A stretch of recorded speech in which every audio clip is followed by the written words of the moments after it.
दोस्तों कुछ टिप्स भी मैं आपको देना चाहूंगा जो आपके सिलेक्शन के लिए बहुत इंपॉर्टेंट है, क्योंकि बिना टिप्स के सिलेक्शन गारंटेड नहीं है, ये बात ध्यान रखिए। तो 5 टिप्स जो मेरी तरफ से होंगे आप फॉलो कर लो, ठीक है। पहला टिप्स होगा कि ये कि आप अपने रिसोर्सेज को लिमिट रखें। क्या होता है कि बच्चा जब तैयारी कर रहा होता है ना, तो कभी किसी स्टूडेंट ने आके बोल दिया कि ये मटेरियल है बहुत अच्छी है, वो उसको भी पढ़ रहा है, दूसरा मटेरियल उसको भी पढ़ रहा है, तीसरा इंस्टीट्यूट उसका पढ़ रहा है, तो हर इंस्टीट्यूट का आप पढ़ना शुरू कर देते हो। तो आपको उतना नहीं करना, आपको फिक्स माइंड में रखना है कि बस मुझे सीएचएसएल की नौकरी लेनी है, तो मुझे उसके अकॉर्डिंग पढ़ना है। तो आपको अपने रिसोर्सेज जो है वो काफी लिमिट करने पड़ेंगे, मतलब कम किताबें लेकिन बार बार पढ़ना, ठीक है। ब्रूस ली ने भी एक बात कही थी कि मुझे उस पर्सन से डर नहीं लगता है जिसको 10,000 अलग अलग तरीके आते हैं फाइटिंग करने के, मुझे सिर्फ उस पर्सन से डर लगता है जिसने एक ही तरीके को 10,000 बार प्रैक्टिस कर रखा हो। तो बस आप अपनी किताब में पूरा का पूरा मास्टर बन जाओ, इस बात का ध्यान रखो। मल्टीपल रिवीजन इसी को हम बोलेंगे कि जितना पढ़े रहे हो 5 दिन हमेशा देखो, मेरी जो स्ट्रैटेजी होती थी वो 5+2 की होती थी। मैं 5 दिन पढ़ता था और 2 दिन उनको रिवाइज करता था। सिर्फ खाना भी जरूरी नहीं है, पचाना भी जरूरी है। तो 5 दिन आप पढ़ते हो, जो क्या पढ़ रहे हो, जो जनरल अवेयरनेस पढ़ रहे हो, जो आप मॉक दे रहे हो, मैथ्स लगा रहे हो, तो उसको आप 2 दिन रिवाइज भी करो। मोस्ट इंपॉर्टेंट है, बिना रिविजन के आपका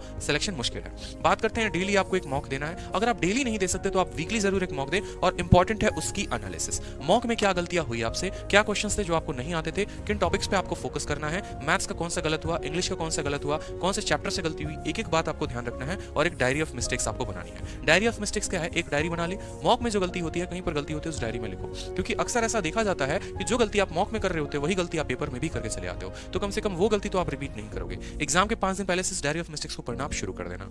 नेक्स्ट बात करते हैं यहाँ पर, आप अपने कैलकुलेशन स्पीड को बढ़ाओ, ठीक है। जितना ज्यादा कैलकुलेशन कर सकते हो उतना ज्यादा कैलकुलेशन करो। डेली आप 15 मिनट अपने आप को दो, सुबह उठते ही 15 मिनट दो, माइंड में ही आप अपना कैलकुलेशन करना शुरू कर दो। कैलकुलेशन की बहुत एग्जॉस्टिव वीडियो जो अब तक यूट्यूब पर नहीं है, कम से कम 10 से 12 घंटे की वीडियो मैं लेकर आऊंगा एक साथ पूरी की पूरी, और एक एक चीज कैलकुलेशन की मैं आपको बताऊंगा कि जैसे 125 हो गया, इसका स्क्वायर आप सीधा कैसे कर सकते हो, सीधा आप लिखोगे 156 25, ऐसे शॉर्ट फॉर्म में कैसे लिख सकते हो बड़ी बड़ी संख्याओं का स्क्वायर, ठीक है। 82 को आप सीधा कैसे गुना कर दोगे 88 से, ठीक है। तो ये हो जाएगा, इतने शॉर्ट में आप कैसे लिख सकते हो, सभी चीजों के बारे में हम यहाँ इस वीडियो में जान जाएंगे। उसके अलावा आप जो कर सकते हो वो कर सकते हो कैलकुलेशन की एप्स। कैलकुलेशन एप्स होते हैं जैसे स्पीडी मैट्रिक्स कोई ऐप हो गया या कोई दूसरी ऐप भी होगी, तो आप सारे एप्स डाउनलोड करके डेली प्रैक्टिस कर सकते हो। फ्री टाइम में कभी आप ऑटो में हो, खाना बना रहे हो, रूम पर हो, कुछ भी कर रहे हो, तो आप कैलकुलेशन एप्स का इस्तेमाल करके आप अपनी कैलकुलेशंस और मेमोरी पावर को बढ़ा सकते हो। नेक्स्ट बात करते हैं लास्ट इंपॉर्टेंट, कि एटलीस्ट लास्ट देखो, पढ़ाई कर ली पूरी की पूरी, टीयर 2 की जानकारी जाली, अब टीयर 1 में लास्ट में क्या करोगे। तो लास्ट में आपको करना है कि जब आप पूरा सिलेबस कंप्लीट कर लेते हो तो लास्ट के 3 साल के पेपर्स आपको बनाने हैं। जैसे अगर आप 2020 में हैं तो 18, 19 और 20 के सारे पेपर्स, किस किस के पेपर, तो देखो यहाँ पर